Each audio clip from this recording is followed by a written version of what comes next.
یہ بہت بڑی سازش ہے جس کے تحت کیا گیا، اسرائیل نے لانچ کیا۔ میں پہلے بتا دیتا ہوں، ایران سے یہ لانچ نہیں ہوا۔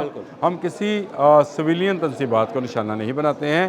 ترکی نیٹو کا رکن ہے، بالکل ایسے ہی اسرائیل نیٹو کا رکن نہیں ہے۔ ایران اگر اسرائیل پر حملہ کرتا ہے تو نیٹو اس کو بچانے کے لیے نہیں آ سکتی۔ اب ترکی نیٹو کا رکن ہے، ترکی پر ایک میزائل داغنے کے بعد یہ کرنا یہ چاہ رہے تھے کہ ترکیہ کو یہ کہا جائے کہ نیٹو ملک پہ حملہ ہوا ہے، لہٰذا اگر نیٹو میدان میں آئے عامر بھائی تو بڑی خوفناک قسم کی سازش ہے۔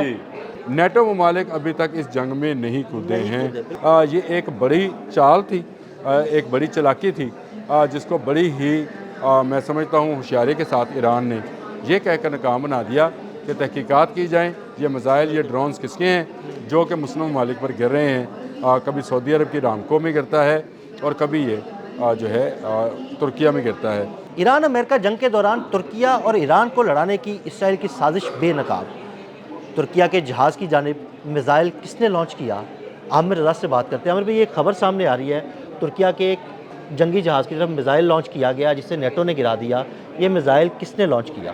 یہ بہت بڑی سازش ہے جس کے تحت کیا گیا، اسرائیل نے لانچ کیا۔ میں پہلے بتا دیتا ہوں، اس سے پہلے جو آئل ریفائنری سعودی عرب کی تھی، رامکو کی، اس پر بھی جو میزائل حملہ ہوا ہے وہ بھی اسرائیل ہی کی جانب سے ہے۔ ایران نے فوری طور پر اس کی تردید کر کے اس معاملے کو ٹھنڈا کیا، اور بلکہ وہاں کے پرنس کے جو نمائندہ ہیں ان سے رابطہ بھی کیا اور بتایا کہ یہ ہمارا میزائل نہیں ہے، آپ اس کی تحقیقات کرا لیں، کیونکہ ایران سے یہ لانچ نہیں ہوا۔ ہم کسی سویلین تنصیبات کو نشانہ نہیں بناتے ہیں اور سعودی تنصیبات کو نشانہ نہیں بنائیں گے۔ اسی طرح بین ہی اس جنگ کو پھیلانے کے لیے انہوں نے ایک میزائل جو ہے وہ پھینکا ترکی کے جہاز کی طرف، یعنی بحری جہاز کی طرف۔ اب آپ اس بات کو ذرا براڈر اسپیکٹ میں دیکھیں، ترکی نیٹو کا رکن ہے، بالکل ایسے ہی اسرائیل نیٹو کا رکن نہیں ہے۔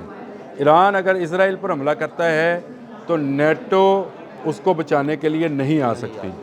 اچھا، امریکہ جو کہ نیٹو کا بانی ہے وہ خود حملہ آور ہے، تو نیٹو قوانین کے شق 5 کے اندر یہ لکھا ہوا ہے کہ ہم حملہ آور کے ساتھ نہیں ہوں گے، ہم دفاع میں ساتھ ہوں گے۔ اب ترکی نیٹو کا رکن ہے، ترکی پر ایک میزائل داغنے کے بعد یہ کرنا یہ چاہ رہے تھے کہ ترکیہ کو یہ کہا جائے کہ نیٹو ملک پہ حملہ ہوا ہے، لہٰذا اگر نیٹو میدان میں آئے عامر بھائی تو بڑی خوفناک قسم کی سازش ہے۔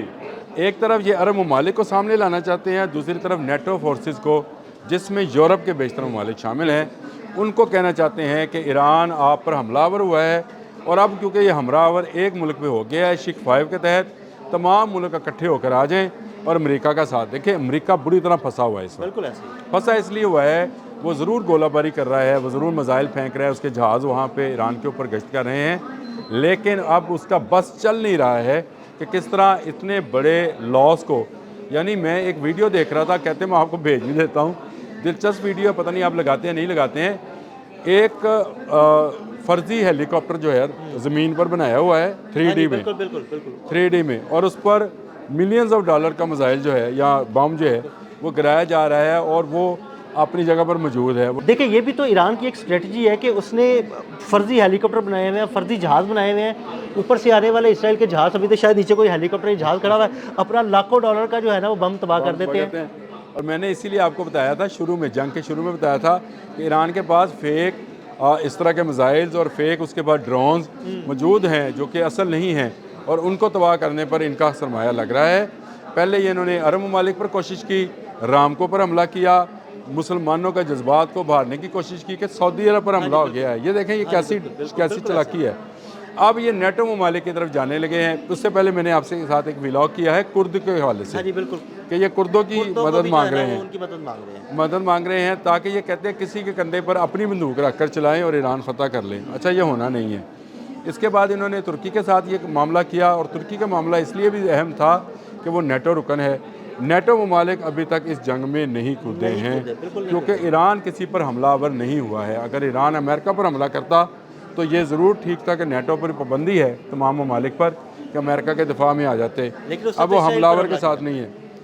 اسرائیل جو ہے وہ نیٹو کا رکن نہیں ہے، بالکل اب یہ سارا معاملہ لے کر نہ ہی کوئی اسلامی ملک جو ہے نیٹو کا رکن ہے جہاں پہ ماسوائے ترکی کے نہیں ماسوائے ترکی کے جن پر اب جن کی ایران بیسس نے پہ حملہ کیا ہے. ایران نے اس سازش کو ایسے ناکام بنایا کہ انہوں نے طیب اردوان کو صاف الفاظ میں یہ پیغام پہنچایا کہ یہ ہمارا مسائل نہیں ہے، ہماری ترکی کے ساتھ کوئی دشمنی نہیں ہے، ہم ترکی کے ساتھ دوستانہ تعلقات، برادرانہ تعلقات قائم رکھنا چاہتے ہیں، ہمارا کوئی مسائل، کوئی ڈرون جو ہے ترکیہ کی طرف پرواز نہیں کرے گا، یہ جن کی طرف سے آ رہا ہے اگر ترکیہ کو جواب دینا ہے تو وہاں دیں. بالکل. اب یہ دیکھیں یہ صاف واضح الفاظ میں یہ بات ہے کہ اسرائیل جو ہے یہ ساری یہ الجزیرہ کی سٹوری ہے، اس کی وہ آپ ساتھ ساتھ تصویریں بھی چلائیں. یہ الجزیرہ کی سٹوری ہے اور اس میں ترکیہ جو ہے ترکیہ کو یہ بات سمجھ آئی ہے اور میرا خیال ہے نیٹو ممالک جو کہ پہلے ہی اس جنگ سے دور ہیں، یورپین تمام ممالک اس جنگ سے دور ہیں، وہ مزید دور ہو جائیں گے اور یہ امریکہ کی اور اسرائیل کی یہ سازش جو ہے یہ کسی صورت بھی کامیاب ہوتی نظر نہیں آ رہی ہے. یہ ایک بڑی چال تھی، ایک بڑی چالاکی تھی جس کو بڑی ہی میں سمجھتا ہوں ہوشیاری کے ساتھ ایران نے یہ کہہ کر ناکام بنا دیا کہ تحقیقات کی جائیں، یہ میزائل، یہ ڈرونز کس کے ہیں جو کہ مسلم ممالک پر گر رہے ہیں. کبھی سعودی عرب کی رامکو میں گرتا ہے اور کبھی یہ جو ہے ترکیہ میں گرتا ہے. جہاں امریکی انسٹالیشنز ہیں وہاں ہم نے ضرور کارروائی کی ہے. ایڈمٹ کر رہے ہیں نا کہ جہاں امریکن انسٹالیشنز ہیں وہاں پر ہم نے کارروائی کی، اس کے علاوہ سویلین آبادی پر کوئی کارروائی نہیں کی. اور اگر یہ معاملہ جاری رہا میں آپ کو بتا دوں مسلم ممالک کو آہستہ آہستہ امریکہ سے دوری اختیار کرنا پڑے گی، کیونکہ امریکہ جو ہے اپنی جنگ ان کے کندھوں پر چلانا چاہتا ہے. یہ چاہتا یہ ہے کہ ایک مسلم فورس بنے جس میں مختلف ممالک کے فوجی موجود ہوں اور یہ مسلم فورس جو ہے ایران پر حملہ آور ہو جائے. یہ خواب اس کا کبھی مکمل نہیں ہوگا، نہ اسرائیل کا نہ اس کا، کیونکہ ترکیہ بھی سمجھتا ہے کہ جنگ کے اندر جو پروپیگنڈا ہے اس کو اسی طرح سے کیا جاتا ہے. ابھی نیٹو کے انٹرسیپٹرز نے اس کو بچا لیا، اس کے جہاز کو بچا لیا اور آنے والے وقت میں بھی یہ اس طرح کی کئی حرکتیں کر سکتے ہیں جس میں یہ بھی شامل ہو سکتا ہے کہ ترکیہ کے کسی شہر پر جو ہے کوئی میزائل گرایا جائے اور اس کو ایرانی میزائل ثابت کیا جائے. میں تمام مسلمان ملکوں بشمول پاکستان تمام مسلمان ممالک سے کہتا ہوں کہ کسی بھی صورتحال میں سب سے پہلے جو ہے صبر اور تحمل کا مظاہرہ کریں، تحقیق کرنے کے بعد آپ اس پر ریئیکٹ کریں. جو بھی آپ نے ریئیکٹ کرنا ہے اس پر اس وقت کریں جب آپ کو مکمل یقین دہانی. میں سعودی عرب سے بھی کہتا ہوں، قطر سے بھی کہتا ہوں، بحرین سے، اور میں تمام اسلامی ممالک سے کہتا ہوں کہ یہ وقت ایسا نہیں ہے. ٹھیک ہے کہ آپ کے ممالک میں امریکی اڈے موجود ہیں، آپ ان کی دیکھ بھال کے ذمہ دار نہیں ہیں، امریکہ اس کی دیکھ بھال کا ذمہ دار ہے، ایران اس پر حملہ آور ہے. یہ آپ کے ملک پر ہرگز حملہ نہیں ہے، صرف وہ آپ کو انوالو کرنا چاہتا ہے تاکہ پیسہ آپ کا ہو، کندھا آپ کا ہو، بندوق امریکہ کی ہو اور امریکہ یہ فتح جو ہے حاصل کر کے چلا جائے. بالکل، بہت شکریہ عامر بھائی. عامر بھائی نے تازہ ترین صورتحال سے آپ کو آگاہ کیا. عدیل احمد اور عامر رضا کو اجازت دیجیے گا. اللہ حافظ.